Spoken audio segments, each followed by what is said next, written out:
Bonjour à tous, bonjour à tous. Il me reste 32 jours de marche et au bout de 32 jours, il ne restera plus qu'un. Moi et les autres. Ah, d'ailleurs, pour les 100 000 euros. Et Albert, on partage les 100 000 ou bien c'est que pour moi les 100 000?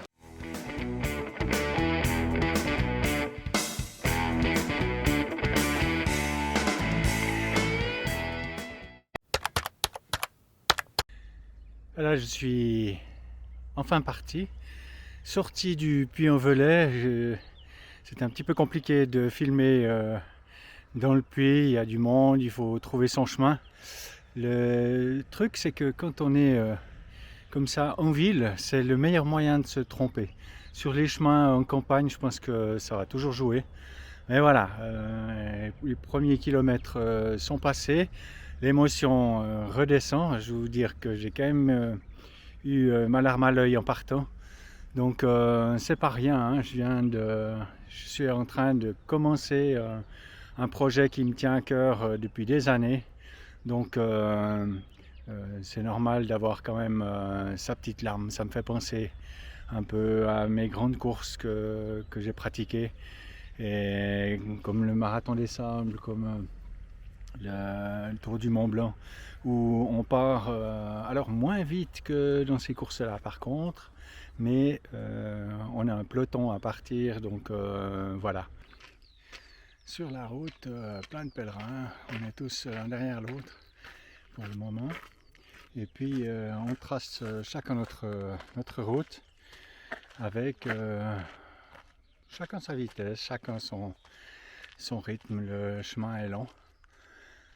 Juste expliquer que ce matin j'ai assisté à la messe de départ et la bénédiction de départ. C'est une grande tradition sur les chemins de Compostelle. Et ce que je ne me rappelais pas, c'est que au milieu de la cathédrale, ils ouvrent une énorme grille qui donne accès à des escaliers. Et tous les pèlerins doivent passer par là. L'illustration, elle est toute simple. Je crois que j'ai juste un petit extrait à présenter.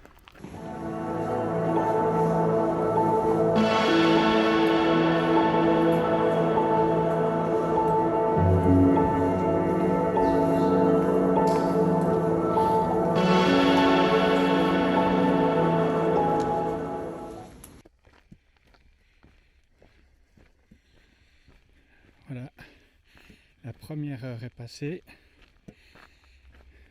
Je ne vais pas vous dire que j'en ai marre, mais il faut vraiment se mettre en route et s'ajuster. Il va falloir à peu près 3 jours pour se mettre en piste et puis pour trouver le bon rythme.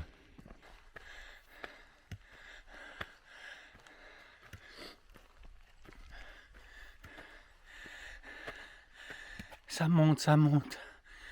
C'est dur. D'où la pensée du jour. C'est pas quand c'est dur que c'est dur, c'est quand c'est pas dur que c'est dur. On vient de passer un panneau d'indication qui nous donne 1200 mètres d'altitude. Donc on a fait 500 mètres de dénivelé. Et maintenant on est en descente. Ça fait tout drôle parce que c'est vrai que c'est pas monté, mis à part un tout petit bout, c'est pas monté très très fort. Mais les muscles, ils encaissent un peu pour cette petite descente. Je peux dire sur le chemin, c'est hyper bien signalé, il n'y a pas moyen de se tromper. Il y a partout des affiches pour des gîtes, pour des petits prendre des petits encas. Donc c'est pas trop un problème sur le chemin. Il y a de quoi manger, de quoi boire, bien que j'ai loupé tous les coins où on pouvait prendre de l'eau.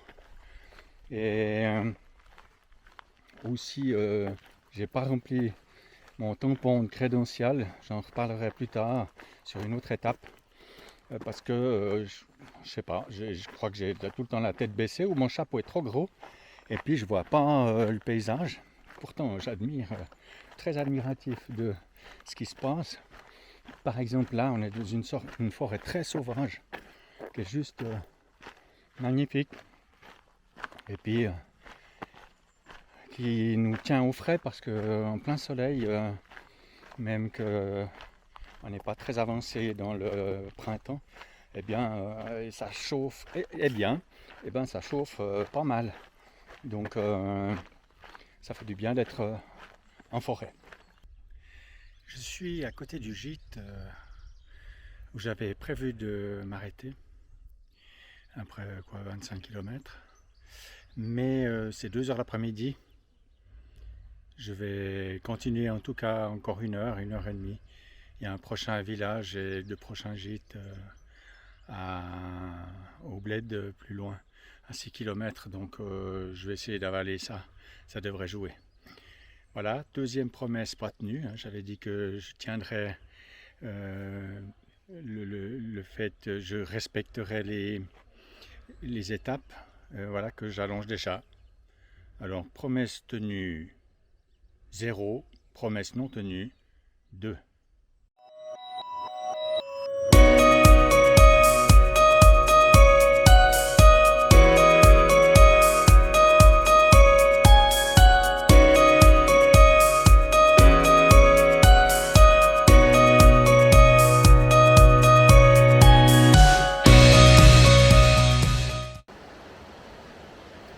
Bien, c'est ainsi que s'achève cette première journée de marche. Une bonne journée bien remplie, 7 heures de mouvement, ensuite une trentaine de kilomètres, ça monte, ça descend. Et voilà, vous êtes bien sur les chemins de Dan. À bientôt, ciao!